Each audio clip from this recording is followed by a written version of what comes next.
గోతికాడి నక్కలు ఏదైనా జరిగితే బాగుండు, లేకపోతే ఒంటె పెదాలకు నక్కలు ఆశపడ్డట్టు పెద్దలు జీవన్ రెడ్డి గారు చర్యల వల్ల కాంగ్రెస్ ప్రభుత్వానికి కాంగ్రెస్ పార్టీకి నష్టం జరగాలి అని ఏవైతే గుంటనక్కలు ఎదురు చూసినాయో వాళ్ళకి పెద్దలు జీవన్ రెడ్డి గారు ఎలాంటి అవకాశం ఇవ్వలేదు.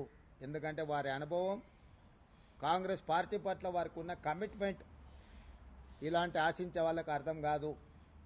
కాబట్టి ఈరోజు మీడియా మిత్రుల ద్వారా తెలంగాణ ప్రజలకు, జీవన్ అనే అభిమానులకు, కాంగ్రెస్ పార్టీ కార్యకర్తలకు, ఈ ప్రభుత్వంలో ఈ పార్టీలో వారి గౌరవానికి, వారి అనుచరులకు, వారి సహచరులకు, కాంగ్రెస్ పార్టీ కార్యకర్తలకు ఎలాంటి కష్టము నష్టం జరగకుండా పార్టీ చర్యలు చేపడుతుందని పార్టీ ఆదేశించింది, చేపట్టాలని చెప్పింది.